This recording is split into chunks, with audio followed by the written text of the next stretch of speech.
Hi friends, எல்லாரும் எப்படி இருக்கீங்க? இன்னைக்கு நம்ம சில்லி சிக்கன் டேஸ்ட்லயே சோயா சில்லி எப்படி செய்யறதுங்கறத இந்த வீடியோல பார்க்க போறோம். டேஸ்ட் வந்து சூப்பரா இருக்கும். இது வந்து நம்ம ஈவினிங் டைம் ஸ்நாக்ஸா சாப்பிடலாம். அப்படி இல்லாட்டி நம்ம சாம்பார் சாதம், ரசம் சாதம், தயிர் சாதத்து கூட எல்லாம் சாப்பிடும்போது நல்ல ஒரு காம்பினேஷனா இருக்கும்.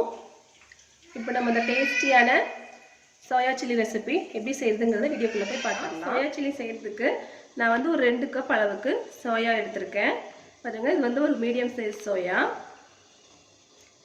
இது வந்து நம்ம சுடுதண்ணி வந்து நல்லா கொதிச்சிருச்சு. தண்ணி ஊத்தி நல்லா வந்து கொதிக்க வச்சிட்டேன்.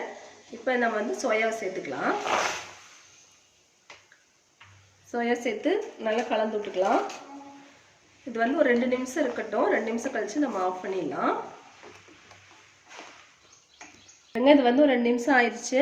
நல்லா வந்து வெந்து உப்பி வந்துருச்சு. இப்போ நம்ம இந்த ஸ்டவ் ஆஃப் பண்ணிட்டு இது தண்ணி எல்லாம் வடிகட்டி நல்லா பிழிஞ்சு எடுத்துக்கலாம். பாருங்க சோயா வந்து நல்லா தண்ணி எல்லாம் பிழிஞ்சு எடுத்துட்டு நல்லா 2 தடவை வாஷ் பண்ணி எடுத்து வச்சிருக்கேன். நல்லா தண்ணி இல்லாம நல்லா பிழிஞ்சு எடுத்துக்கோங்க. இப்போ இதுல வந்து ஒரு 1.5 ஸ்பூன் அளவுக்கு சில்லி சிக்கன் மசாலா சேர்த்துக்கலாம்.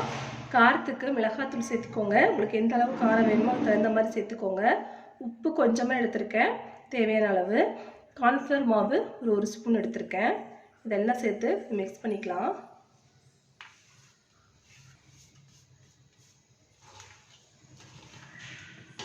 இதுலேயே வந்து அந்த ஈரப்பதம் இருக்கும். நம்ம அதனால தண்ணி எல்லாம் எதுவும் சேர்த்த வேண்டாம்.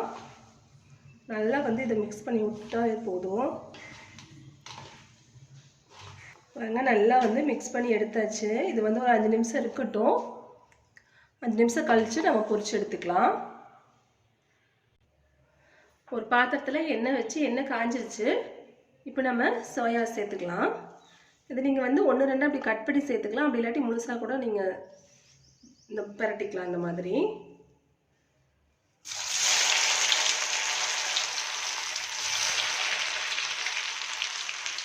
இது வந்து சீக்கிரமா செவந்து வந்துடும்.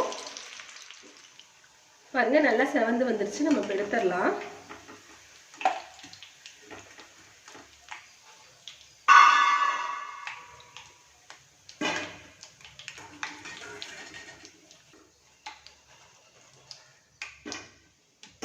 அடுத்தது போட்டுக்கலாம்.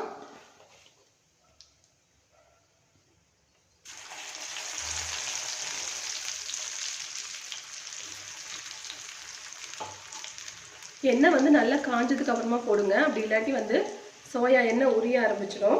அதனால நல்லா வந்து காஞ்சதுக்கு அப்புறமா போடுங்க.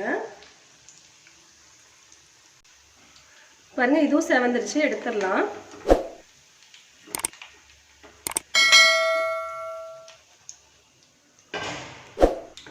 நம்ம இதே மாதிரி எல்லாத்தையும் போட்டு பொரிச்சு எடுத்துக்கலாம். பாருங்க நம்ம டேஸ்டியான சோயா சில்லி சூப்பரா தயாராயிருச்சு. இது வந்து நம்ம சில்லி சிக்கன் டேஸ்ட்லேயே சூப்பராக இருக்கும். கண்டிப்பாக இந்த மெத்தடில் ட்ரை பண்ணி பாருங்கள். ட்ரை பண்ணி பார்த்துட்டு எப்படி வந்ததுங்கிறத உங்கள் ஃபீட்பேக்கை கமெண்ட் பாக்ஸில் சொல்ல மறந்துடாதீங்க. இந்த வீடியோ பிடிச்சிருந்தா லைக் பண்ணி ஷேர் பண்ணி கமெண்ட் பண்ணிக்கோங்க. மறக்காமல் நம்ம சேனலை சப்ஸ்கிரைப் பண்ணிக்கோங்க. தேங்க்யூ.